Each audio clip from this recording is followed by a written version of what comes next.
आज हम बात करने वाले हैं गुड़गांव की एक ऐसी अर्बन लेजेंड की, एक ऐसी डरावनी कहानी की जो आज भी लोगों के रोंगटे खड़े कर देती है। ये एक कहानी है एक कॉल सेंटर की, जहां काम करने वाले सिर्फ जिंदा लोग नहीं थे।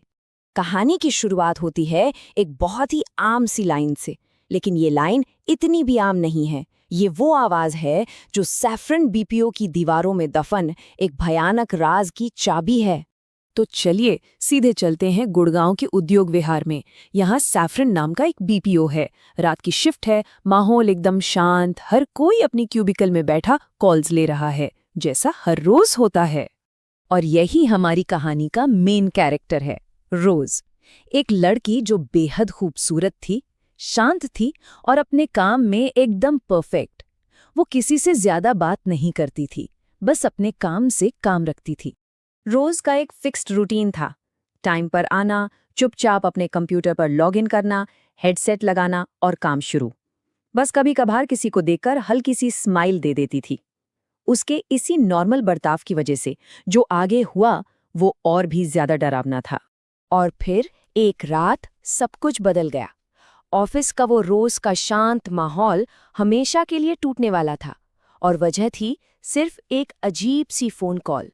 उस रात रोज को एक कॉल आया जो खत्म होने का नाम ही नहीं ले रहा था। ये बात बहुत अजीब थी, क्योंकि ज्यादातर कॉल्स 10 से 15 मिनट में खत्म हो जाती थीं, पर ये कॉल घंटों से चल रही थी। धीरे धीरे पूरी टीम की नजर उस पर थी। जब बहुत देर हो गई तो टीम लीडर को चिंता हुई। उन्हें लगा कि शायद रोज किसी मुश्किल में है, तो उन्होंने फैसला किया कि वो कॉल को मॉनिटर करेंगे, मतलब उसकी लाइन टैप करके सुनेंगे कि आखिर बात क्या हो रही है। और यहीं कहानी में पहला भयानक मोड़ आता है। लाइन के दूसरी तरफ कोई नहीं था, बिल्कुल खामोशी, सिर्फ स्टैटिक की एक हल्की सी आवाज। तो फिर रोज घंटों से बात किससे कर रही थी?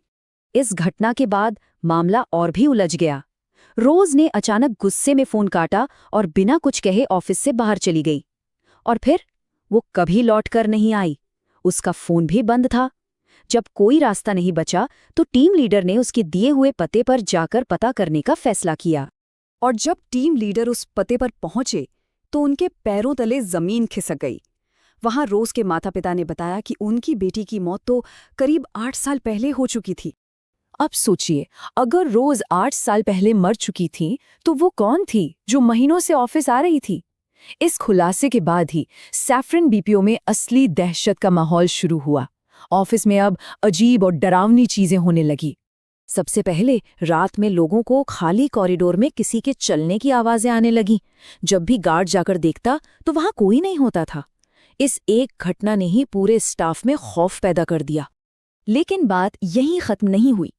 एक रात एक फीमेल एजेंट चीखती हुई वॉशरूम से बाहर भागी। वो बुरी तरह डरी हुई थी। उसने कांपते हुए बताया कि जब वो शीशे में देख रही थी तो उसे अपने ठीक पीछे कोई खड़ा दिखा। चेहरा बिल्कुल रोज जैसा था, पर उसकी आंखें खून की तरह लाल थीं। और फिर कहानी सुनाने वाले का खुद उस चीज से सामना हुआ। एक रात रोज की पुरानी डेस्क का कंप्यूटर अचानक अपने आप चालू हो गया और स्क्रीन पर नाम लिखकर आया, रोज लॉगिन। अब कहानी एक ऐसे लड़के पर आती है जो इन सब बातों का मजाक समझता था। उसका नाम था समर। वो कहानी सुनाने वाले का दोस्त था, पर एक रात ऐसी आई जिसने उसे भी यकीन करने पर मजबूर कर दिया। उस रात समर के डेस्क का फोन बजा। उसने फोन उठाया और दूसरी तरफ से वही डरावनी आवाज आई। और जैसे ही वो आवाज आई, पूरे ऑफिस की लाइटें एक पल के लिए टिमटिमाई और बंद। चारों तरफ घना अंधेरा छा गया और उस अंधेरे में समर अकेला फंस गया। वो किसी तरह भागकर लिफ्ट तक पहुंचा।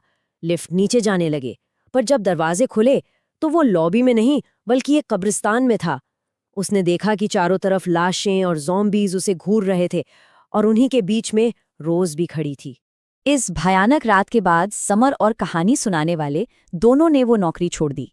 धीरे धीरे बाकियों ने भी छोड़ दिया और वो कॉल सेंटर हमेशा के लिए बंद हो गया। ऐसा लगा कि कहानी यहीं खत्म हो गई, पर ऐसा नहीं था। बहुत बाद में इन सभी डरावनी घटनाओं की एक वजह भी सामने आई। पता चला कि वो बीपीओ जिस जमीन पर बना था वो असल में एक पुराना कब्रिस्तान था। शायद यही इन सब घटनाओं की जड़ थी। खैर, कई महीने बीत गए। सब अपनी अपनी जिंदगी में आगे बढ़ चुके थे। ऐसा लग रहा था कि वो बुरा सपना अब पीछे छूट गया है। और तभी एक दिन अचानक समर के फोन पर एक अननोन नंबर से कॉल आया।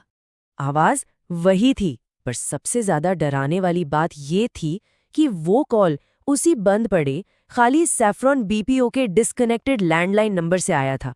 ये इस बात का सबूत था कि कुछ कहानियां कभी खत्म नहीं होती,